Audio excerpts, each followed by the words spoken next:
যিজন চিট্টু বৰুৱাক আমি হয়তো বহুতো মানে মিয়া বিৰোধী অভিযানত মানে লিপ্ত থকা বুলি আমি গম পাওঁ, কিন্তু তেওঁ আজি সামাজিক মাধ্যমত এনেকুৱা এটা বাইট দিছে, যিটো বাইটে মানে আমাৰ প্ৰিয় নবী হজৰত মোহাম্মদ সাল্লাল্লাহু আলাইহি সাল্লামক লৈ আৰু আমাৰ মানে আজানক লৈ তেওঁ এটা বৃহৎ ঘোষণা কৰিছে। চাওক তেওঁ আজি কি কৈছে, প্ৰথমতে সেইটো ভিডিঅ' চাওক আপোনালোকে। হৈছে ধৰ্মই সমাজখনক ফুলৰ মালাৰ দৰে সংগঠিত কৰে আৰু অধৰ্মই সমাজখন ভাঙি থান বান কৰে।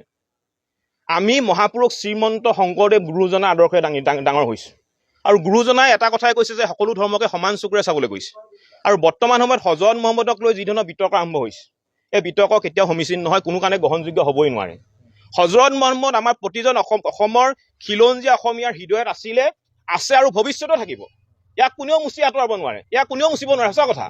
গতিকে হজৰত মহম্মদক লৈ যিসকলে কটু মন্তব্য কৰিছে, অশ্লীল ভাষাৰে গালি গালাজ কৰিছে, তেওঁলোকৰ ওপৰত অসম আৰক্ষীয়ে অতি শীঘ্ৰে বিহিত ব্যৱস্থা গ্ৰহণ কৰিবৰ কাৰণে আমি জাতীয় সংগ্ৰামী অসমে দাবী উত্থাপন কৰিছোঁ। কাৰণ এইবিলাক ঘটনাই কিন্তু আমাৰ সাতাম পুৰুষীয়া যি শান্তি সম্প্ৰীতি আছে তাক বিনষ্ট কৰিব আৰু অনাগত দিনত সাম্প্ৰদায়িক সংঘৰ্ষৰ সূত্ৰপাত হোৱাৰ কিন্তু সম্ভাৱনা আছে। গতিকে হজৰত মহম্মদক অশ্লীল ভাষাৰে গালি গালাজ কৰাসকলৰ বিৰুদ্ধে অসম আৰক্ষীয়ে কঠোৰ ব্যৱস্থা ল'ব লাগিব।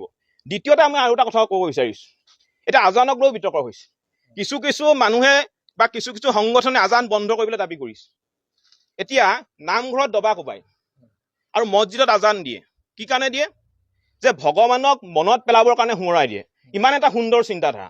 আৰু এই ধৰণৰ মানুহ কিছুমান, যিসকল মানুহে আজানৰ বিৰোধিতা কৰিছে, আজান বন্ধ কৰিবলৈ দাবী কৰিছে, তেওঁলোক মূৰ্খামি বাহিৰে বেলেগ একো হ'ব নোৱাৰে।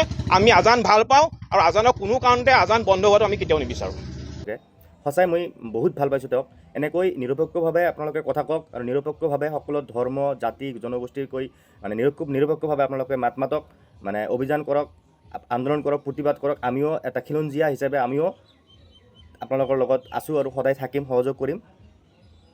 আগতীয়াকৈ অভিনন্দন জনাইছোঁ। আপোনালোকে এনেকৈ নিৰপেক্ষভাৱে কথা কওক আৰু নিৰপেক্ষভাৱে আন্দোলন কৰক, আমি সদায় সহযোগ কৰিম। ধন্যবাদ দাদা।